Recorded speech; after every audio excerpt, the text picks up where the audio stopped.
Cornell. What's up, man? Good to see you again, bro. Good to be back. You have kids or no? Yeah, I got a 6-year-old. Happy belated Father's Day, man. Thank you. How was it? It was not what I wanted, but I definitely felt appreciated on that day, for sure.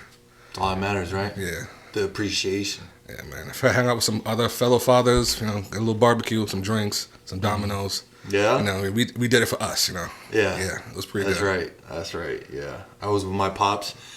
Same thing. Had a nice freaking barbecue. Ran the cornhole. You feel me? Cornhole champ out here. It's one of my talents, if y'all didn't know. Nice. Cornhole champ. And if anybody wants to run it, you can catch these beanbags. Bro, we're going to do a random Q&A. Yes, sir.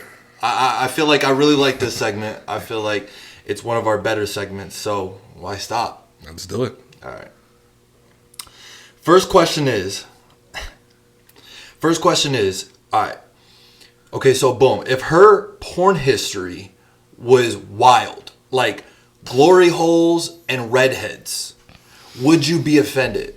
So basically, if her porn history was nothing like you, you're a black man, and imagine if it was the exact opposite of what you are. Would you be offended by that? Nah, it can't be. You wouldn't be offended by that? Nah, because I feel when it comes to porn, it is your fantasy. You're a sexual fan. It might not have to deal with what you specifically want in real life, but you go there and you have the option of every race, every size, from Amazonist to midget. You have everything at your fingertips. So why stick to what you have? Why not go for the gold? See, that's why you're better than me. Because I'm gonna tell you right now, I'm the jealous type. If I see a girl's porn history and is different from me, I'm like, what the fuck? That's what you really want? Then gone.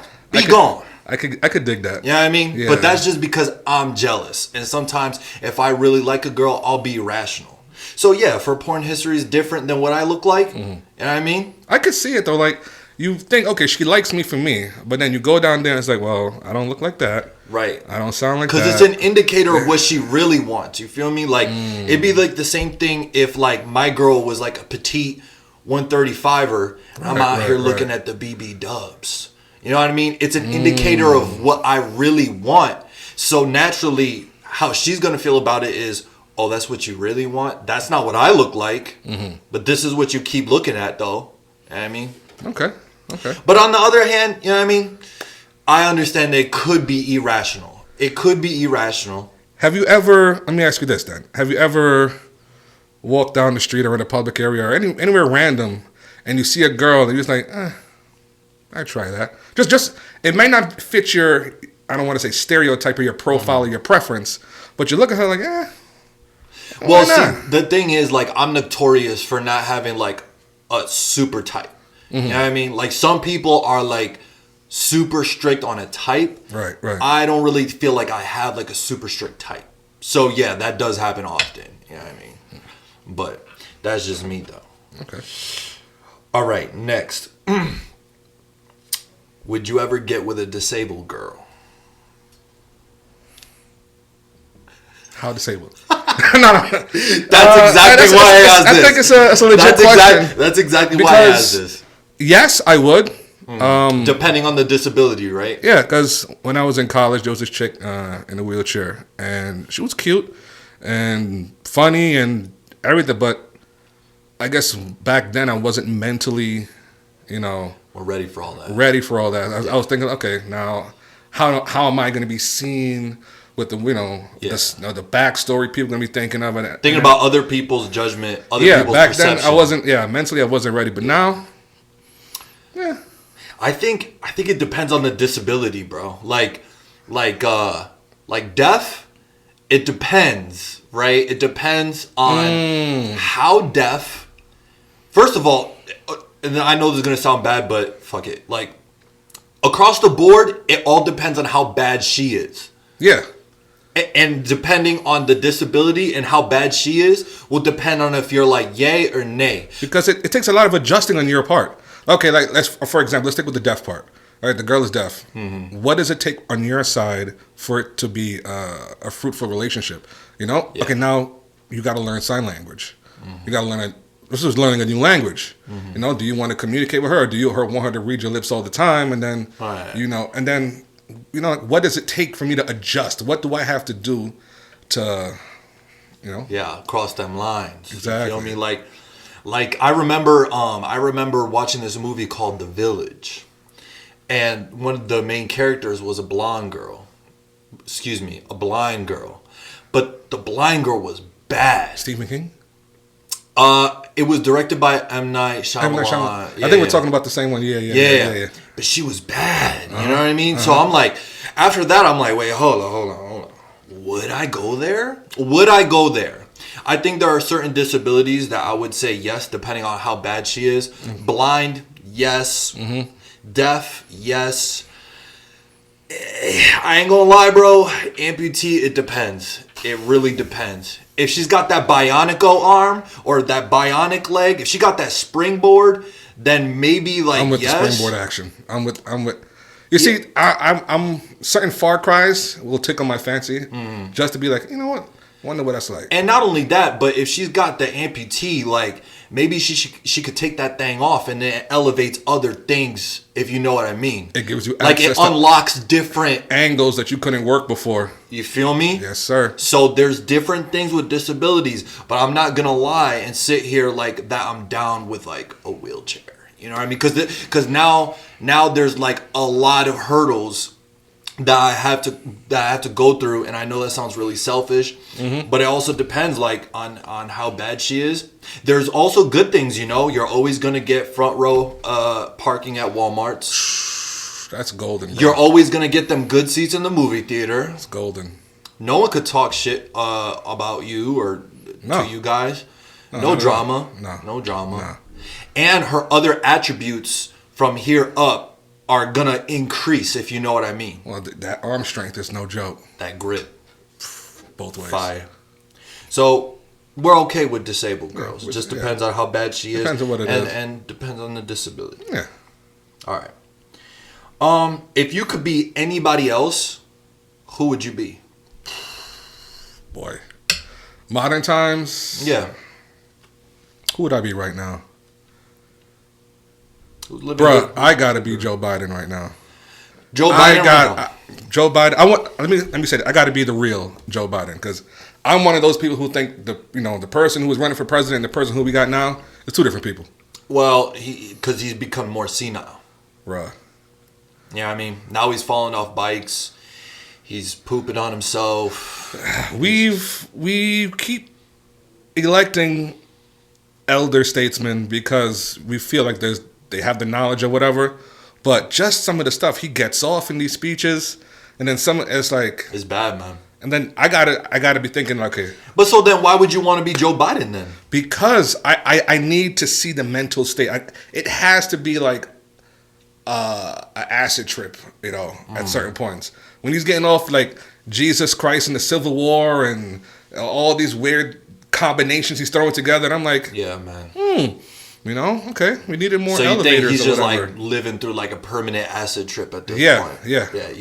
I gotta either be Joe Biden or I gotta be like his like assistant and be like, fuck, what is he on today? All right, can you read this? Can you get this down? I want to see like the chaos that's going on in the Oval Office. Yeah, that's deep. I think I would probably just be Drake, to be honest. Because I mean, like cheat code. Because you're a GOAT in the game. Everybody likes you. You're invited to the weddings and the throwbacks and the barbecues. I just kind of feel like you're good. You're good everywhere, and you got mad money. Listen, and you're not bad looking. You gotta go through his DMs or his messages. See who hurt this man, right? You gotta see who hurt him when he put out this recent album. Yeah. You gotta see who hurt him when he put out Views from the Six, because he's talking to somebody. And they hurt his feelings. He's always talking to somebody. Yeah, I mean, subliminally, other ways. He's always talking to somebody. But anyway, would you ever date a girl that's bigger than you? Done it. Yep. Done it. Yep. Done it. It was quite an experience to say. Fun. annoying physically, but it was cool. Yeah, I've done it. Yeah. Would I do it again? No. No, probably not. No. It just depends. Like for me, like I'm 6'3", like 230. So you'd have to be a big bitch to be bigger than me. Yeah. You know what I mean? Yeah. But with that being said, it just depends on what version of big are we talking about. Like I would never be with like a bodybuilder. Like, cause that's a different version of big. You know what I mean? That's like Amazonian big. I would never be with a girl that I feel like could triangle choke me while I'm trying to eat some coochie. Right. But would I be with a girl who had like bigger hips and thighs than me, that was like wider set than me, but with a similar height? Yeah. But would I? But I think for like health and reasons, would I get with a quote unquote obese girl? Nah. Taller girls is one. Like if you're taller, that's cool, different. You know. But except bodybuilder, if you come with a few extra pounds. I mean, I'm no slim guy myself, so I imagine the girl that I was with had to be, Yeah. But it was cool. Yeah. It was cool. All right. Do you think that money brings you happiness? Yes. I think so too, bro. Yes. I think so too. Yes. I would like to, walk the high ground and be cliche and say, money doesn't bring you happiness. You got to be happy with yourself first and all that. Bro. That was broke. Yeah, man. I just kind of feel like when people say money doesn't bring you happiness, this is my thing. I think that to an extent, right? So do I think somebody who has 3 million is happier than somebody who has 5 million or 10 million? No.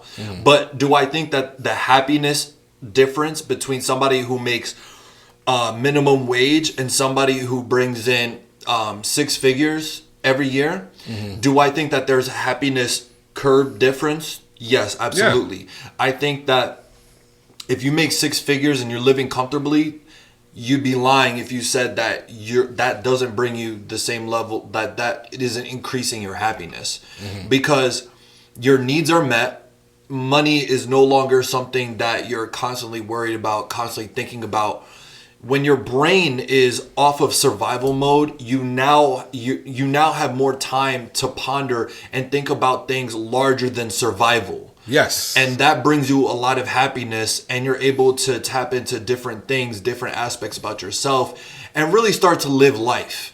And maybe money can't bring you happiness, but money can buy experiences that can make you happy. Which is happiness. Listen, I don't care how many steps it takes between me and happiness. Money shortens that step. All right. Nice. Before, okay, let's say I like fishing. Right. So before, when I had to go, I had to book a boat. I had to go find a pier. I had to have somebody take me out in the water, whatever, to do my fishing. Right. It's not at my leisure. I had to wait until I had the days off. Right. I had to have time set aside. Now I can do it at my leisure. If I want to go fishing, right, I make my own schedule now. I do it at my place. Go ahead.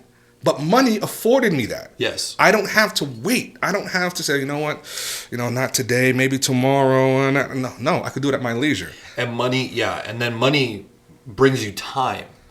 Time to do whatever you want to do. That's the thing, right? Like money is time, but it's also time that's also money. Like once you have money, you don't necessarily have to spend as much time, right? So for instance, if somebody's working minimum wage and they make $10 an hour and they go to Burger King and buy a meal that's $10, well, that meal just costed them an hour of their life. Now, if that person now made $40 an hour and just bought that meal, it's not as bad because at the end of the day, they didn't have to spend so much time to get that monetary thing. Cat Williams made a joke a couple of years ago, or actually more than a couple of years ago. He was like, I'm at the gas station and I'm thinking, did I eat today? You have to now consider, okay, am I taking this money to buy gas? Am I putting it towards transportation? There's no happy thoughts there. No. Once you start bringing in a certain amount of money, those thoughts, like you said, go away. I don't have to worry about gas, transportation, food, bills, whatever. here's the gas, and I'm gonna go get me some 7-Eleven, or I'm gonna whatever it is you want. You know. Exactly. Yeah. And I just want to get to a point personally where I no longer check the account, where that is an afterthought. Once I get to a point, I don't have to be super rich. And to be honest, I don't think that that's ever something that I've wanted. But do I want to be comfortable? Absolutely. I think that's the goal. Yes, sir. Can men be sluts? I think the proper word is sloven. Sloven. What is sloven? Sloven is, so you're out there and you're sexually loose. From woman to woman to woman, nothing ties you down. But then again, isn't that what a slut is, though? By definition. Yes, by definition. Yeah. That's what I'm saying. So can men be sluts? Yes. Yeah. That's what I'm saying. Definitely. I just wanted to say, like, I definitely think that men can be sluts, and I think to a certain extent, if you slut shame a woman, you could easily slut shame a guy, because the same moral repercussions that a woman gets from sleeping around, it might take longer to realize it from the guy, but those same demons that he acquires over time will catch up with him eventually. Yeah. Whether it's baby mama drama, whether it's STDs, whether it's mental health issues, whatever the case may be, there's a lot of things that come along with sleeping around that a lot of people like to push away to the side because nobody wants to be shamed for what they do behind closed doors. To a certain extent, I get it. Right. But at the same time, I think if you're okay with calling a woman a slut for sleeping around, then I think that you should be okay with being like, looking at your boy and be like, yo, you're a slut. Men are sexually liberated. Women are just sluts. Double standard. Is it fair? No. And I don't subscribe to it myself, because I know what I was doing back in my early 20s, mid-20s. I'm not too long ago, slow down. So, so I know what I was capable of. I know what I was doing out there, and I was a slut. I just want to be in a place and time in society where, not everything is always good. Like, you need, everything has its repercussions. And so I just kind of feel like, is sleeping around always good? No. And I feel like it's okay to open up that conversation without somebody getting offended as if we're just calling you a slut outright. I think we touch on a deep topic here. What do you mean? Okay, is it so bad to sleep around? I mean, does every woman that you encounter have to be the one? Well, this is the thing, right? Is that I'm more so speaking from like my point of view of why I think that sometimes we shouldn't encourage wholesale sleeping around, because you don't know if that person is sleeping around because of trauma.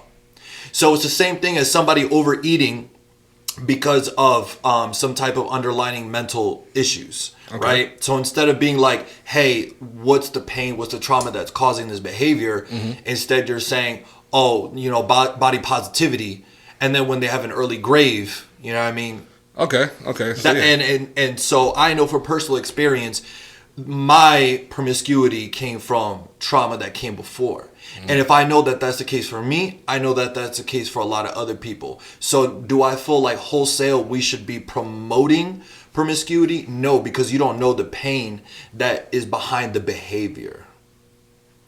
I get what you're coming from. Yeah, definitely. You know what I mean? Yeah. The behavior, when somebody does something, oftentimes it's a symptom of something else that's going on behind the scenes. And sometimes it's not that deep. Sometimes people are just living. They just living their life. But you can't subscribe that to everybody all the time. Right. Sometimes there's real pain that needs to be addressed. You know what I mean? What do you think is a trend now that'll be phased out in the next 10 years? Cancel culture. Definitely. It's what else is a trend now? Social media promotion is just there's too much faking the funk digitally or just trying to put on an act that's not yours, and then broadcasting it. Okay, all right, everybody living their best life. or are we all in reality here? Like, I feel like Instagram and Facebook is like the Matrix. And then when when you sign out the Matrix and you're walking around in real life, like, okay, you unplug. You unplug. Like, this is what's really going on. Like, there's a disconnect between the real you and your social media you. Oh yeah. And I feel like I 100% agree. Actually, that's one of the reasons why I kind of do this podcast and talk about like real things, even if they might seem vulnerable, is because I don't want to project my life to be perfect because it's not. Or, myself to be perfect because I'm not.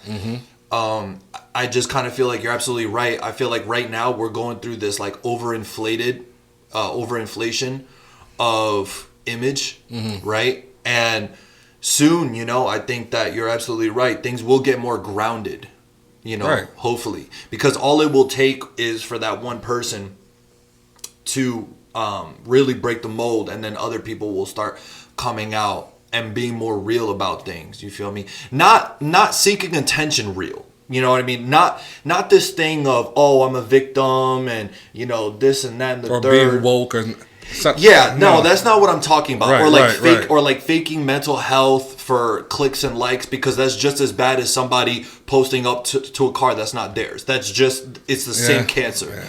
It's nasty. That's not what I'm talking about. What I'm just talking about is just being real with oneself and projecting them real selves, because if everybody is judging you based off the image that you're putting out, what do you think that's making them feel like behind closed doors?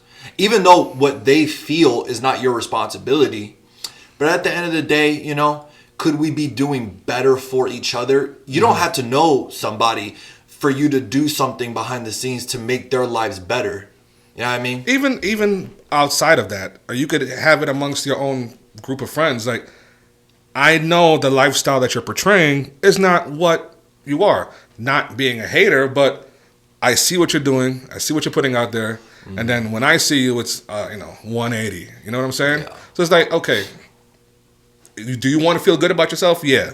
But is it a limit of being taken into like the level of being vain? Yes. And, I'm not. I don't subscribe to that. Yeah. I don't either. I feel like I'm not ignorant. I know that there's some people that would find me like attractive or whatever, but I don't think that I want to get to a point where that's not enough. Like, just being pretty is not enough, because sure, pretty privilege is a thing. Oh yeah. And life is on easy mode if you're attractive.